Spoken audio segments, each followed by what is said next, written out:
আজ মহামান্য কলকাতা হাইকোর্টে এসএসসি এসএলএসটি সংক্রান্ত গুরুত্বপূর্ণ মামলার শুনানি সম্পন্ন হয়েছে। আগামী দিনেও শুনানি সম্পন্ন হবে। আজকের শুনানিতে কি কি ব্যাপার উঠে এলো, মাননীয় বিচারপতি অমৃতা সিনহা কি কি নির্দেশ দিলেন, পুঙ্খানুপুঙ্খ বাংলায় ব্যাখ্যা থাকবে।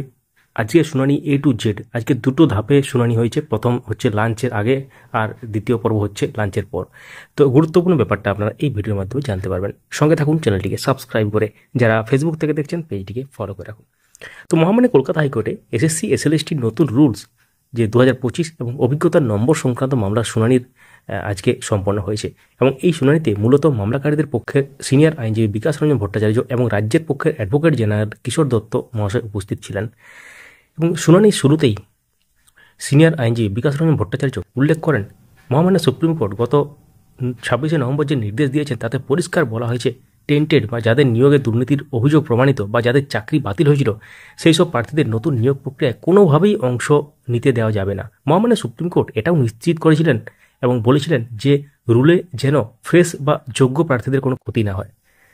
সিনিয়র অ্যাডভোকেট বিকাশ রঞ্জন ভট্টাচার্য পিটিশনের পক্ষে তিনি অ্যাপিয়ার করছিলেন। তিনি যে সওয়ালটা করেন, যে তিনি বলেন, তিনি অভিযোগ করেন অ্যাকচুয়ালি যে এসএসসি 29শে মে তাদের নতুন রুলস বা গেজেট তৈরি করে, যেটা অলরেডি আমরা শেয়ার করেছিলাম, এবং তার ঠিক পরের দিনে 30শে মে নিয়োগের বিজ্ঞপ্তি প্রকাশ করে।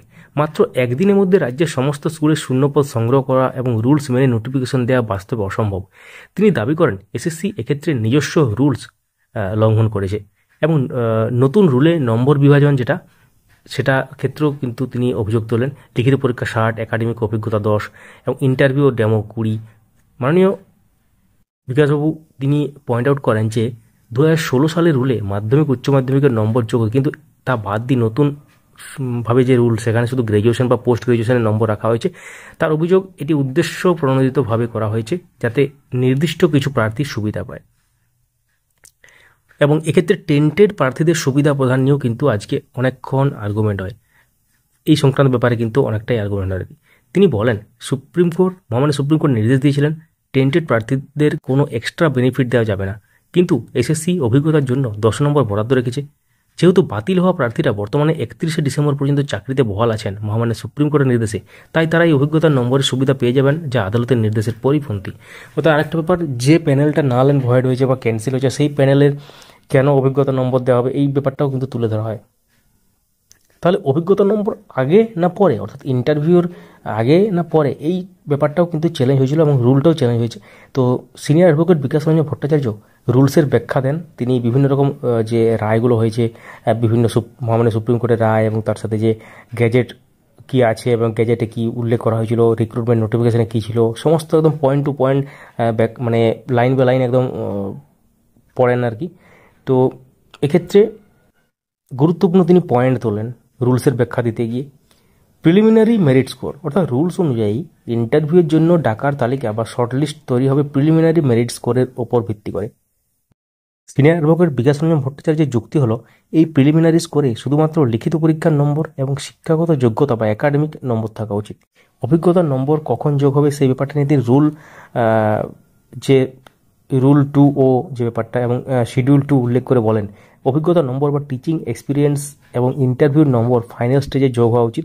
যদি ইন্টারভিউর আগেই অভিজ্ঞতা 10 নম্বর যোগ করে মেরিট লিস্ট তৈরি করা হয়, তবে অনেক মেধাবী ফ্রেশ ক্যান্ডিডেট যাদের অভিজ্ঞতা নেই প্রতিযোগিতা থেকে ছিটকে যাবেন। তিনি দাবি করেন রুলস অনুযায়ী অভিজ্ঞতার নম্বর ইন্টারভিউ প্রক্রিয়ার পরেই যোগ হওয়া উচিত, আগে নয়। মাননীয় বিচারপতি অমৃতা সিনহার প্রশ্ন এবং রাজ্যের যুক্তি কি এবার আমরা শেয়ার করতে চলেছি। সেটা কি ছিল? মাননীয় বিচারপতির যেটা প্রশ্ন ছিল, তিনি বলেন তিনি এজি কিশোর দত্তের কাছে জানতে চান, মহামান্য সুপ্রিম কোর্টের নির্দেশের পরেও আপনারা কিভাবে টেন্টেড ক্যাটাগরি প্রার্থীদের পরীক্ষা বসার সুযোগ দিচ্ছেন, এর আইনি ব্যাখ্যা কি? রাজ্যের এজি যুক্তি, রাজ্যের অ্যাডভোকেট জেনারেল জানান, মহামান্য সুপ্রিম কোর্ট 31শে ডিসেম্বরের মধ্যে পুরো নিয়োগ প্রক্রিয়া শেষ করার সময়সীমা বেঁধে দিয়েছেন, তাই হাতে সময় খুব কম। তিনি 2016, 2019 এবং 2025 রুলসের বিবর্তন এবং আইনি জটিলতার কথা উল্লেখ করে বলেন, পুরনো রুলে ফিরে গেলে নিয়োগ প্রক্রিয়া আরও জটিল হবে। এবং এক্ষেত্রে এই মামলাটি পরবর্তী যে শুনানি, যেহেতু মামলার প্লিডিংস বা আইনি নথিপত্র জমা দেওয়া শেষ না হওয়া পর্যন্ত আদালত এখনই কোনো এফিডেভিট জমা দেওয়ার নির্দেশ দেয়নি। পরবর্তী শুনানি আগামী 1 ডিসেম্বর সোমবার ধার্য করা হয়েছে। সেদিন সিনিয়র অ্যাডভোকেট বিকাশ রঞ্জন ভট্টাচার্য তার অসমাপ্ত সওয়াল শেষ করবেন, মানে আজকে তিনি যে বলেছেন পুরোটা শেষ হয়নি, তিনি কিন্তু নেক্সট ডে শেষ করবেন। অন্য একজন আইনজীবী তিনি ওই মিনিমাম এজ এই রিক্রুটমেন্টে অংশ নেওয়া সেটা নিয়ে বলেন এবং অভিজ্ঞতার নম্বর নিয়ে বলেন যে অভিজ্ঞতার নম্বর তো পাবেই না, মিনিমাম এজ যেটা রাখা হয়েছে, এবং সেই সংক্রান্ত ব্যাপারকে তুলে ধরেন। তো আলটিমেটলি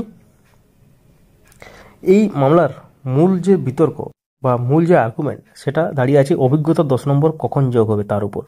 মামলাকারীদের দাবি এটি শেষে যোগ হোক যাতে নতুন প্রার্থীরা বঞ্চিত না হন। অন্যদিকে এসএসসি দ্রুত নিয়োগ শেষ করতে চাইছে। পরবর্তী শুনানিতে এই বিষয়টি আরও স্পষ্ট হতে পারে, সেজন্য সঙ্গে থাকুন পরবর্তী আপডেটগুলো পাওয়ার জন্য। তো অফিসিয়াল সাইটে আমরা যদি কেস স্ট্যাটাস দেখার জন্য আসি, দেখতে পাবো নেক্সট হিয়ারিং ডেট 1 ডিসেম্বর 2025, এবং সেই ব্যাপারটা আজকের অর্ডার কপি এখনও আপলোড হয়নি, আমরা আমাদের টেলিগ্রাম চ্যানেলে শেয়ার করে দেবো, লিঙ্ক ডেসক্রিপশনে দেওয়া আছে, অর্ডার কপি আপলোড হলেই। তো আজকে কি হলো সেটা সংক্ষেপে আপনাদের সাথে শেয়ার করা হলো। ভিডিওটি লাইক করতে পারেন, সবার সাথে শেয়ার করতে পারেন। এই ধরনের উল্লেখযোগ্য কন্টেন্ট যদি মিস করতে না চান আমাদের সঙ্গে থাকুন। কোনো প্রশ্ন থাকলে লিখতে পারেন বা কোনো মন্তব্য যদি করতে চান সেটাও কমেন্টে লিখতে পারেন। ধন্যবাদ।